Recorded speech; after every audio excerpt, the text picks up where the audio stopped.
washabihi wa mawala wa nabiyina azani Allah wa iyyakum. Rekan-rekan sekalian yang dirahmati Allah, alhamdulillah kita bisa berkumpul lagi di masjid ini dalam rangka bermajelis ilmu dan dalam rangkaian anak soleh, anak-anak akhirat versi Luqman Al-Hakim yang pertama, yaitu bagaimana perkataan Luqman Al-Hakim kepada putranya, ya bunayya la tusyrik billah, jangan berbuat kesyirikan. Maka kita mulai pelajaran kita dengan membahas kitab Tauhid yang akan saya bawakan secara ringkas dan ringan. Tentu harapannya setelah kajian kalian bisa bertanya atau berdiskusi, ya kalau bisa sesuai tema, tapi kalau nggak bisa ya sak-sak nggak apa-apa. Yang penting kalian merasa nyaman, merasa senang untuk bermajelis ilmu di masjid ini.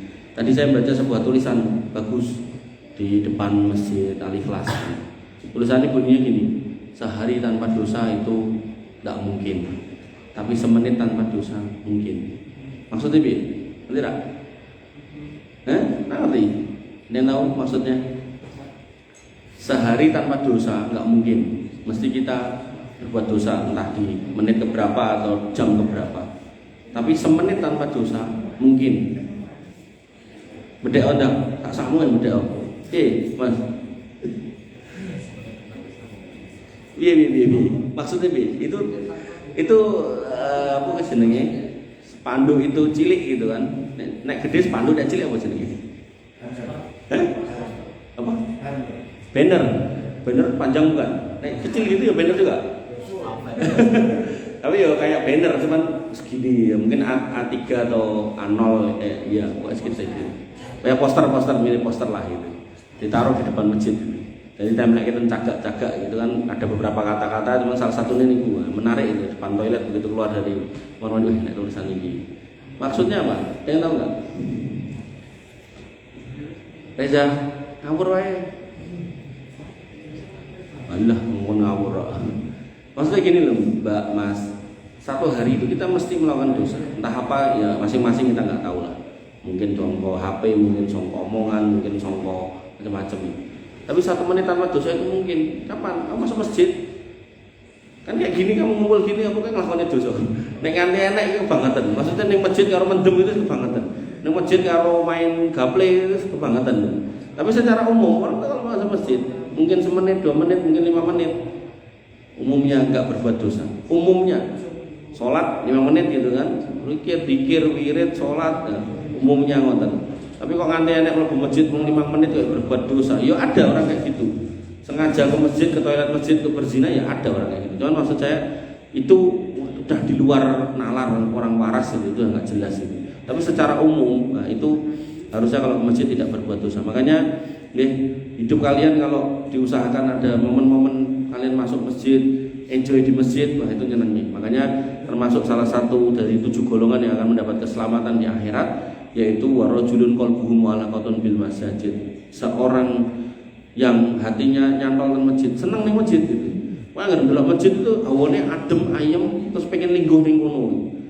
Jangan kayak sebagian orang wah ndelok ringin pengen nyedak, pengen nyajeni gitu. Itu kan sudah circle-nya circle kesirikan. Tapi kalau circle-nya orang soleh, anak soleh itu kalau lihat masjid itu dia pengen masuk. Rakyatan cuman duduk, rakyatan cuma merasakan kenyamanannya, wah itu nyenengnya. Makanya ada beberapa masjid itu kalau dimasuki itu kita itu kayak gak pengen metu.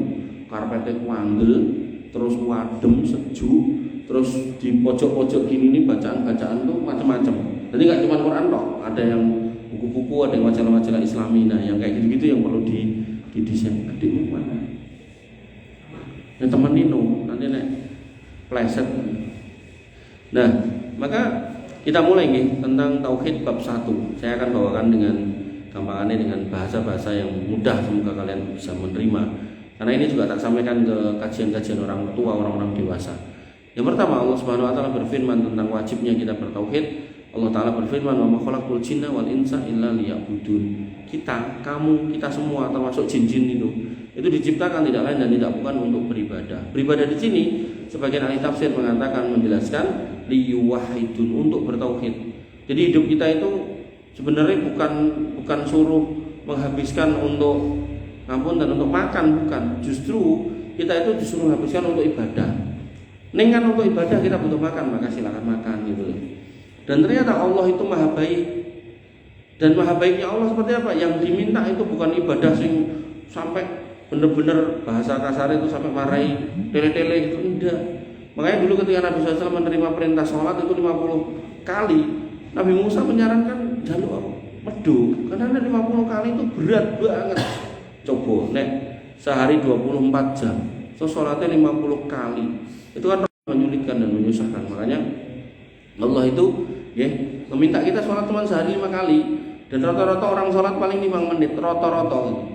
Ini menunjukkan nek 5 menit ping 5 ya, rata-rata berarti cuma setengah jam sehari. Sisanya 20 setengah jam itu dikembalikan kepada kita. Makanya kita harus berpikir kok nanti kita nggak sholat itu ada apa dengan kita ini. Wong itu cuma diminta setengah jam sehari yang rata-rata itu cuma 5 menitan. Masuk nanti nggak sholat ini ngopo gitu loh. Salah makan apa kita gitu, atau salah bergaul dengan siapa kita itu kok sampai kayak gitu ya. Bapak Ibu saudara-saudara yang dirahmati oleh Allah Subhanahu wa taala. Maka yang kedua, dalam kitab ini dituliskan sebuah dalil lagi pada Quran surat An-Nahl ayat 36, walaqad ba'asna fi kulli ummatin rasulan an ibudullah wajtanibut taghut. Dan sungguh telah kami utus para rasul itu pada setiap umat. Jadi setiap umat itu ada rasul-rasul. Nanti setiap rasul itu diberikan telaga di akhirat sana. Ada rasul yang bersama dengan 1 orang, ada bersama dengan 2 orang, ada yang nggak ada yang menemani. Berarti secara dakwah itu rasul itu nggak ada yang mendengarkan. Cara aku ibarat ngajar gini, lumayan ngiji 4, 6, 20 lah, lumayan gitu. Ada nabi itu sih nggak ada umatnya, dewean, dia tungguin di telaga itu sendirian. Padahal telaga itu luas banget, ribuan kilometer yang bisa ditempati sama banyak orang, tapi nggak ada yang dekat karena dulu nggak pernah ada yang menyambut seruan beliau. Maka semua seruan para nabi itu sama dakwah nabi itu sama intinya, yaitu apa? Anibudullah wajtanibut taghut, yaitu bersembahlah Allah saja dan jauhilah taghut, jauhilah kesyirikan. Dakwah para nabi itu nggak ada yang lain. Inti dakwah para nabi itu nggak ada yang lain, semuanya sama. Mau ngomongkan nabi siapapun sama. Dan jumlah nabi kita kenalin cuma 25. Dalam sebuah hadis disebutkan jumlah nabi itu 124.000. Nek rasul itu 313. Tapi kita cuma kenal 25 nggak apa-apa. Kenapa? Karena semua dakwahnya sama. Jadi nggak terlalu penting harus tahu detail per detail, nggak terlalu penting. Karena yang penting inti dakwahnya sama. Makanya kalau kamu kemudian Nabi Muhammad itu dakwahnya apa? Tauhid, udah itu clear. Makanya kalau Nabi ajaran itu ya kita ikuti. Mosok ajarannya orang-orang tertentu aja kita mau belajar dan mau mengikuti, sampai ada orang-orang yang saking senangnya, saking cintanya sama tokoh komunis, misal koyok Karl Marx, Lenin, Marxis, itu sampai ditempel rumah, dibaca buku-buku nih, arti terapnya bingung dewe gitu kan. Karena nggak ada tempat di Indonesia gitu kan. Maka ngapain harus menyusahkan diri? Pilihlah agama yang jelas, ajaran yang jelas, orang yang jelas, nabi yang jelas, itu yang kamu ikuti. Gitu, nggak usah kemudian geger melu yang aneh-aneh. Kemudian dalil yang ketiga disebutkan di sini, wa qad rabbuka alla ta'budu illa iyyah wa bil walidaini ihsana. Dan sudah ditetapkan oleh Allah Subhanahu wa taala, sudah diperintahkan bahwasanya kita diminta untuk hanya beribadah kepada Allah Subhanahu wa taala saja, dan pada orang tua harus bersikap yang baik. Jadi ada 2, yaitu bertauhid dan kemudian berbakti pada orang tua. Itu satu rangkaian. Kemudian dalam ayat yang lain, Quran surat An-Nisa ayat 36, wa'budullah wa la tusyriku bihi syai'a. Sembahlah Allah, jangan pernah berbuat kesyirikan sedikit pun. Kemudian pada Quran surat Al-An'am ayat 151 sampai 153 disebutkan tentang larangan-larangan dalam agama. Qul ta'alau atlu ma harrama rabbukum alaikum. Katakanlah, kesinilah kami sampaikan apa yang diharamkan Rabb untuk kalian. Yang pertama kali yaitu alla tusyriku bihi syai'a wa bil walidaini ihsana. Jangan pernah berbuat kesyirikan sedikit pun, dan kepada orang tuamu berbuatlah yang ihsan. Wala taqtulu auladakum bil imlaq. Jangan bunuh anak-anakmu karena takut miskin, dan seterusnya, banyak larangannya. Kemudian sebuah hadis, Nabi SAW pernah memboncengkan Mu'adz bin Jabal. Mu'ad mengatakan kuntu radifan Nabi sallallahu alaihi wasallam. Aku pernah membonceng Nabi sallallahu alaihi wasallam ala himarin, boncengan naik himar. Himar niku napa? Keledai. Faqala li, kemudian Nabi sallallahu alaihi wasallam bertanya, berdialog. Ya Mu'ad, wahai Mu'ad, atadri ma haqqullah 'alal ibad.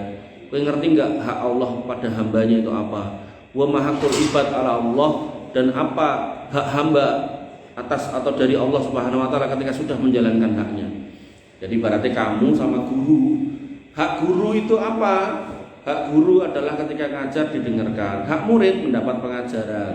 Kemudian hak guru lagi apa? Tiap akhir bulan atau awal bulan dapat gaji.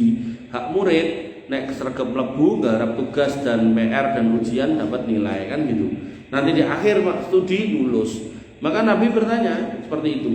Hak Allah apa atas hambanya? Hak hamba apa ketika sudah melaksanakan hak Allah? Maka Mu'ad sebagai seorang pemuda, beliau terdidik punya adab yang baik. Nek nggak ngerti ya nggak sok tahu. Beliau mengatakan Allah wa rasuluhu a'lam. Allah dan Rasulnya yang lebih tahu. Sehingga dalam konteks pertanyaan dalam agama, kalau kamu nggak tahu jawablah nggak tahu, jangan sok tahu. Begitu pula ketika kamu punya guru agama, nek dia buat tanya dia nggak tahu dan dia menjawab nggak tahu, jangan kamu lokkan gitu. Guru tekok ira mudeng kok men itu ndak ya. Jadi nggak tahu dalam masalah agama, menjawab nggak tahu itu bagian dari setengah agama. Sehingga orang yang menjawab nggak tahu, kalau memang nggak tahu, itu adalah sebagai bentuk kealiman dia tentang agama. Karena dia hati-hati, bukan anggur pertanyaan jawab apa ternyata jawabannya salah karuan. Nah ini nggak benar kayak gitu. Yang benar kalau memang nggak tahu jangan sok tahu. Nah Mu'ad juga begitu. Ditanya oleh Nabi, padahal dia jawab usah dikoreksi Nabi, tapi dia pilih jawab nggak tahu, memang nggak tahu. Qala, kata Nabi SAW, haqqullah 'alal ibad an ta'buduhu wala yusriku bihi syai'a. Hak Allah atas hambanya yaitu disembah oleh hambanya dan tidak disyiriki oleh hambanya, tidak diduakan oleh hambanya dengan apapun. Wa haqqul ibad 'ala Allah, dan hak seorang hamba atas Allah Subhanahu wa taala yaitu alla yu'adziba man la yusriku bihi syai'a. Bahwasanya mereka yang berbuat tauhid sampai mati, tidak pernah berbuat kesyirikan, pasti tidak akan diadab oleh Allah Subhanahu wa taala. Fakultu, maka aku, kata Mu'ad, berkata, ya Rasulullah, wahai Rasulullah, afala ubasyirun nas. Gimana kalau kabar gembira ini saya sampaikan kepada manusia, bahwasanya orang-orang yang tidak berbuat kesyirikan itu enggak akan diadab oleh Allah. Kata Nabi sallallahu alaihi wasallam, la tubasyirhum fayatakallalu. Jangan kok kabarkan, nanti tidak mereka santai atau slow dalam beramal, tidak malas-malasan beramal. Rumongso wis bertauhid pasti nggak diadab oleh Allah, makanya mereka nanti tidak malas dalam beramal. Jangan kok kabarkan. Tapi qadarullah, karena Nabi akhirnya wafat, Mu'ad juga nggak mau menyimpan ilmu itu sendirian, karena itu adalah amanah menyampaikan ilmu, maka beliau tetap menyampaikan hadis ini sebagai kabar gembira bahwasanya orang-orang yang tidak pernah berbuat kesyirikan tidak akan disentuh oleh api neraka, akan selamat dari sirat dan akan melenggang dengan mudah menuju surga. Walaupun bagaimanapun caranya, karena ada yang cepat kayak kilat, ada yang cepat kayak kuda yang berlari, ada yang berjalan, ada yang merangkak, ada yang ngesot-ngesot, tapi pokoknya apapun modelnya agar selamat, maka itu tetap lebih baik daripada kudu kejegur. Dan orang-orang yang selamat inilah orang-orang yang tidak berbuat kesyirikan, yang menyatakan melakukan apa yang menjadi hak Allah dia kerjakan, maka dia akan mendapat haknya, yaitu masuk surga tanpa disiksa, tanpa diadab. Nanti dalam hadis berikutnya disiapkan pintu khusus namanya Babul Aiman. Pintu surga ada 8, yang paling kanan namanya Babul Aiman, dimasuki oleh orang-orang yang masuk surga tanpa hisab, tanpa adab. Ini materi kita pada malam hari ini. Silakan bertanya sebelum kita akhiri. Silakan Mas, Mbak, bertanya. Ayo. Sopo iki? Fajar, Rizky, Reza, karo ngapal ki jeneng. Lagi lali jenenge. Apa jenenge lali? Indra. Gimana?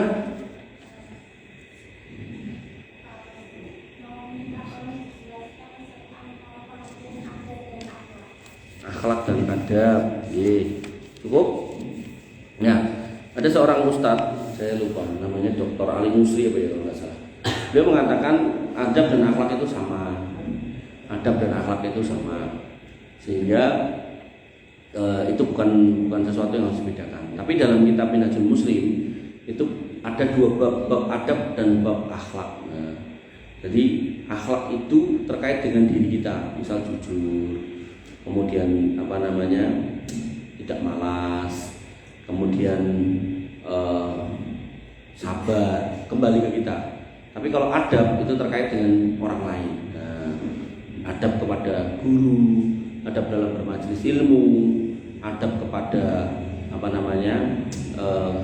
orang tua, adab kepada binatang. Nah, hal-hal seperti ini kaitannya dengan orang lain. Jadi perbedaannya lebih ke situ yang saya pahami. Tapi prinsipnya dua-duanya itu adalah pelajaran cabang dalam Islam yang menunjukkan bahwasanya seorang muslim itu harus punya performa terbaik pada dirinya dan orang lain, lebih-lebih kepada Allah Subhanahu wa taala. Jadi kepada Allah ya tentu kita harus beriman, kemudian kita harus bertakwa. Nah, hal-hal seperti ini bisa masuk dalam kategori akhlak yang baik. Katen. Lagi?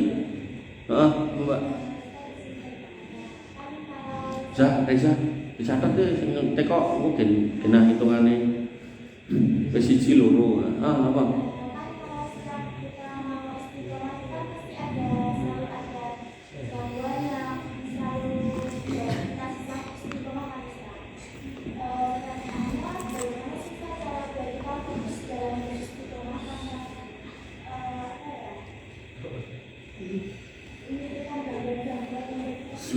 Maka Nabi SAW mengatakan terkait dengan yang dengan tanyakan almar'u ala dini khalilihi, bahwasanya seorang itu tergantung agamanya pada temannya. Artinya kalau kita pengen hidup kita itu baik, maka bertemanlah dengan orang baik. Pengen kita itu taat beragama, beribadah, maka bertemanlah dengan orang yang taat.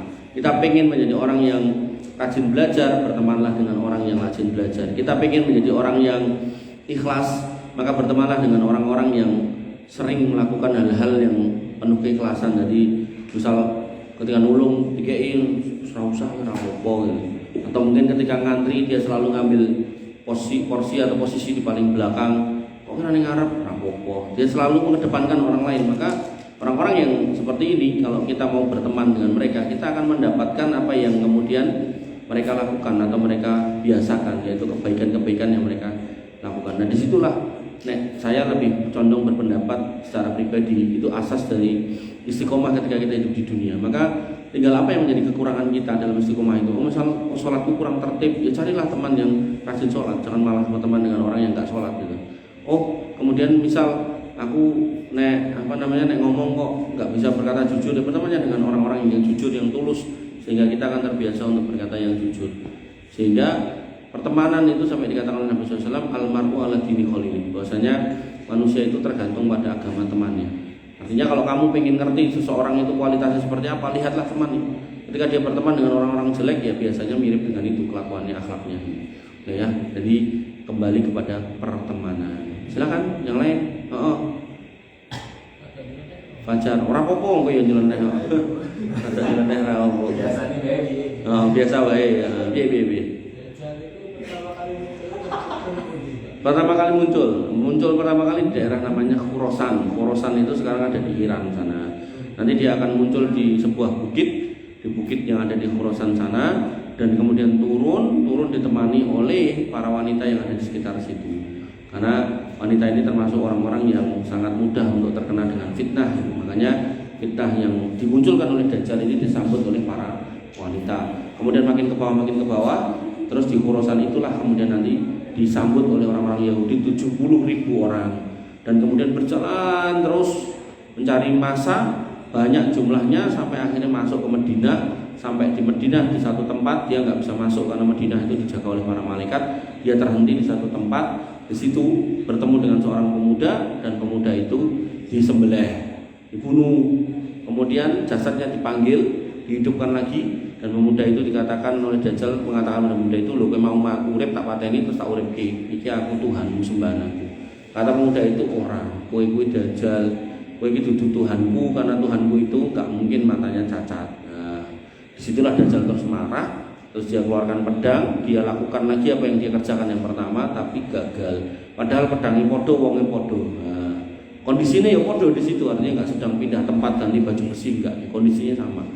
Nah, disitulah Dajjal kemudian pergi, tapi saking manusia itu tidak punya iman yang baik pada Allah Subhanahu Wa Taala, di sini mengketunyan pengen dunyo, maka walaupun dia menyaksikan Dajjal gagal dalam proses membunuh yang kedua, mereka tetap ngintili Dajjal. Berjalan terus sampai masuk Palestina, di sana disambut oleh Yahudi yang di sana. Dan ketika itu terjadi, maka Nabi Isa turunnya di mana? Di Damaskus, di sebuah masjid yang menaranya putih. Turun di situ sambil berpegangan pada sayap malaikat kiri dan kanan. Kemudian berjumpa dengan Imam Mahdi dan kemudian berjamaah sholat bareng. Nah, Imam Mahdi disuruh jadi imam dan kemudian berjalan bareng menuju Palestina. Nah, matinya Dajjal bukan gelut tapi lagi nonton delok tok Nabi Isa itu, terus dia meleleh gitu kan. Nah, begitu meleleh parani kemudian dibunuh. Jadi matinya sepele. Padahal itu orang yang apa istilahnya, orang yang Jawa ngaran ini tapi. Jadi kelakuannya itu luar biasa, mengerikan sehingga banyak orang terfitnah. Jadi sampai ada petani yang tanahnya subur, kan suruh iman nggak mau, maka begitu ditinggal sesok parine atau tanahnya jadi tandus. Ada peternak yang ternaknya gemuk-gemuk, suruh beriman dia nggak mau, maka besok ternaknya begitu dia pergi ternaknya jadi kerusak pada mati. Ada danau, waduk, sendang atau apapun lah namanya, itu ada airnya, begitu kampung itu nggak mau beriman ditinggal terus satu. Kemudian kampung yang kering, tanah yang kering, begitu mereka mau beriman didatangkan hujan, air yang melimpah, pertanyaannya subur dan seterusnya. Benar-benar fitnahnya luar biasa. Makanya kalau sekarang ada orang modelannya kayak Mama Gufron gitu, dia nggak bisa apa-apa tapi ada pengikutnya, maka hati-hati. Nanti kalau ada Dajjal yang bisa apa-apa dan Allah izinkan untuk bisa apa-apa, ya pasti orang-orang itu mesti melu Dajjal. Karena wong nama Mama Gufron sing ra iso apa-apa, wis kuru krempeng welek, omongane yo ina makoli gitu kan, sacetho gitu kan. Maka ngono wae nek sing ngetutke, bahkan sampai dia ngasih ijazah ke santri-santriwati, sampai santriwatine dilosor nyucupi cantenge gitu kan. Maka itu ya Allah mengerikan loh. Jadi kudungan apik-apik tapi nganti ngambungi sikile wong lanang yang enggak jelas gitu. Maka itu sebuah musibah akhir zaman ya, yang harusnya kemudian kita berhati-hati jangan sampai kamu enggak belajar agama akhirnya mengenai melu-melu kalau ngomong ra cetha kayak gitu. Ada lagi yang mau nanya? Silakan. Ini yang belakang dulu, yang perempuan. Oh, piye, Mbak? Nanti.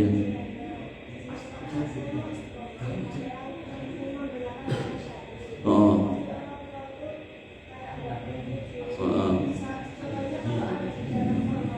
Iya.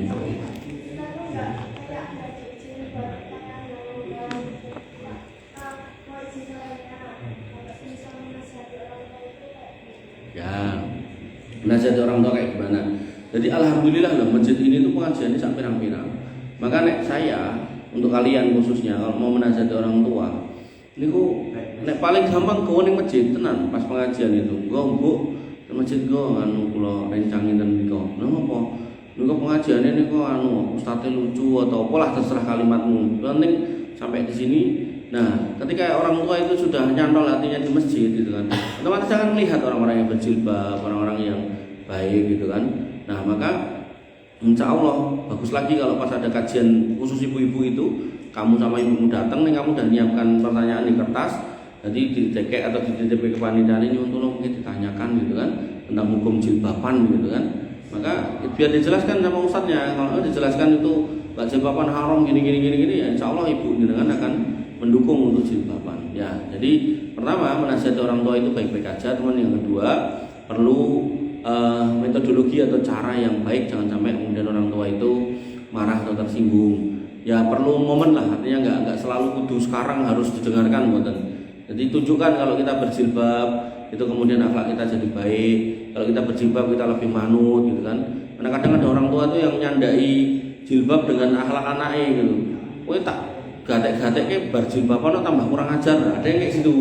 Nah yang kayak gini-gini otomatis orang tua yang awam tambah nggak mau menerima anaknya jilbaban. Maka yang harus dengan usahakan adalah menunjukkan dengan punya sikap yang baik kepada orang tua dengan kondisi berjilbab, agar orang tua ini bisa memahami nek jilbaban itu selain wajib paling enggak dia bisa ngerti, oh anakku ternyata berjilbaban tambah apik. Kemudian yang kedua, dibawalah orang tua ini ke majelis ilmu kalau memungkinkan, dan panjenengan selipkan itu pertanyaan ke ustadz atau yang menyampaikan di majelis itu bagaimana tentang hukum jilbaban, agar kemudian orang tua juga tercerahkan. Ya itu perlu diikhtiari, dan sisanya saya nggak tahu detailnya karena itu kembali kepada orang tua masing-masing ya. Artinya karakter orang tua masing-masing itu beda-beda. Ada yang orang tua bisa dikasih tahu langsung, ada orang tua yang perlu dijajak kisih lagi ngrungokke, ada orang tua yang perlu dipijeti dulu baru memperhatikan. Nah, maka bagaimana kondisi orang tua kita panjenengan semua yang lebih tahu. Maka sisanya yang ketiga saya kembalikan kepada kalian semua. Kata, monggo Mas Rizky.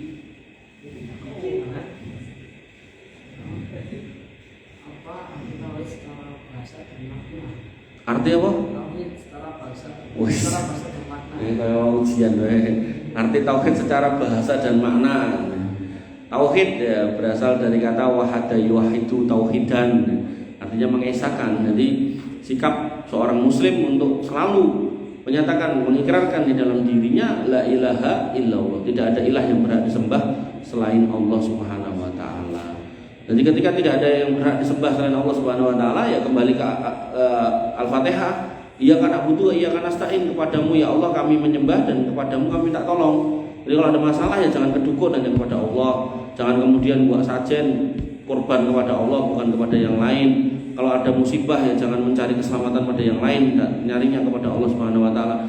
Maka sikap-sikap seperti ini namanya tauhid, yaitu satu kondisi di mana seorang muslim itu selalu mengembalikan keyakinannya, keimanannya, ketakutannya, pengharapannya, termasuk semua keluh kesahnya kepada Allah Subhanahu wa taala. Jadi bukan pada yang lain, tidak mencari sebab selain Allah Subhanahu wa taala untuk mendamaikan dirinya, suasana hatinya, keluarganya dan masyarakat. Semua dikembalikan kepada Allah Subhanahu wa taala.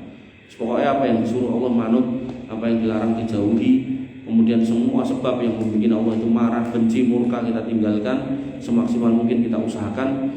Dan semua yang menjadi apa istilahnya sekutu bagi Allah Subhanahu wa taala, apakah itu jin, manusia, apakah itu binatang, karena ada orang nyembah binatang, ada orang nyembah manusia, ada orang nyembah jin gitu kan. Maka itu kita tinggalkan. Maka kalau itu kita lakukan, maka insya Allah itu kita menjadi orang-orang yang bertauhid kepada Allah Subhanahu wa taala.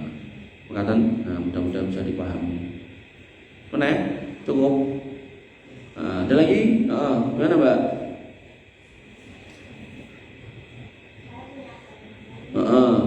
Temanmu sebelahmu itu, oh bukan.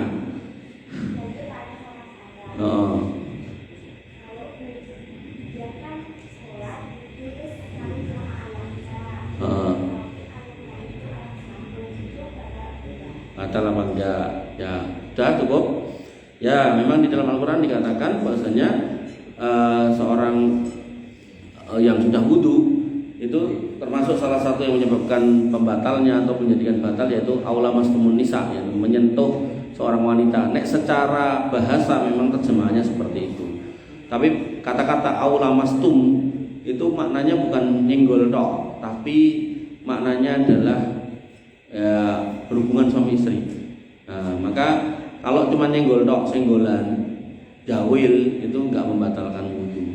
Makanya ada ulama yang rotok menengah. Karena ada dua pendapat, satu nyenggol sentuhan batal, yang satu enggak sentuhan, maknanya adalah berhubungan suami istri. Nah, ada yang tak tengah, maknanya nek nyenggol tapi dengan syahwat, nah itu batal. Gitu. Tentu yang bersahwat siapa? Nah, misalnya bersahwat sing lanang ya, yang lanang. Tapi kalau kemudian dua-duanya ya maka dua-duanya batal. Gitu. Jadi mana yang mau kamu pilih silakan. Tapi yang jelas, ini kalau yang nyenggol tok batal ini kalau diterapkan di Mekah itu nggak bisa. Kenapa? Karena dalam konteks tawaf itu kondisi yang puncak rame, itu orang tawaf itu nemplek, kadang itu nyenggol bener-bener nyenggol, kesenggol, kadang ya rasa ngojo nyenggol nyamplok, kadang ya mungkin kesok komburi akhirnya kesodok maju gitu kan. Maka kalau itu digunakan pemahaman kesenggol batal, dijulit gini batal, maka yo diri wudu padahal tempat wudunya jauh, dan kalau harus baleni meneh misal udah dapat 5 kali batal baleni neh dari awal, woi kesel banget gitu kan. Maka itu nggak bisa diterapkan pemahaman nyenggol tok batal. Yang paling pas tengah, yang pilihan yang tengah yaitu nyenggol dengan syahwat, atau yang terakhir maksudnya maknanya adalah hubungan suami istri. Ya itu dua itu yang paling bisa dipilih ya, silakan dipilih. Jadi kalau kesenggol tok, barangkali teman jenengan dari toilet atau dari kamar mandi mau ke tempat sholat, si bapak itu dari ruang tamu mau ke dapur kesenggol terus gitu kan, nah itu nggak batal.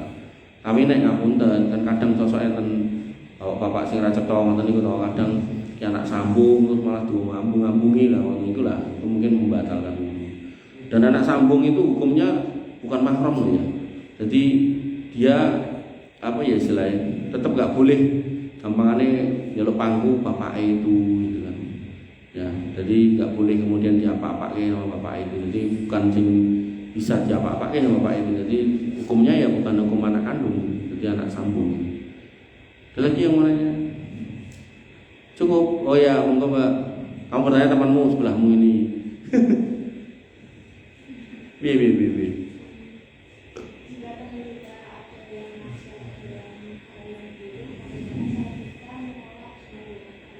Ya. Oh, karena takut dikatain soalim. Nah, maka di dalam pelajaran kita yang lalu, yaitu tentang sifat ibadur rahman, di situ dikatakan salah satu ciri ibadur rahman yaitu ibadur rahman itu adalah walladzina la yasduna zuhur, dia nggak pernah mendatangi perkara-perkara atau acara-acara yang penuh kemaksiatan. Nah, kemudian dilanjutkan pada ayat berikutnya, wa idza marru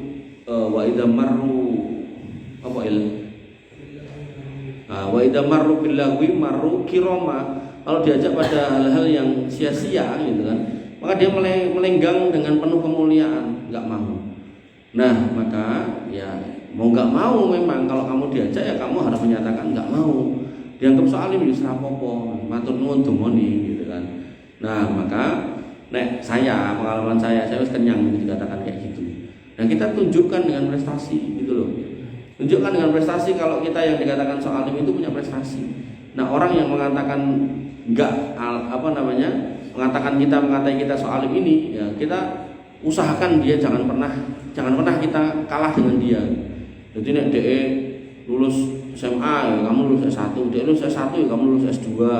Nek dia misal habis punya prestasi apa ya kamu prestasi lebih gitu.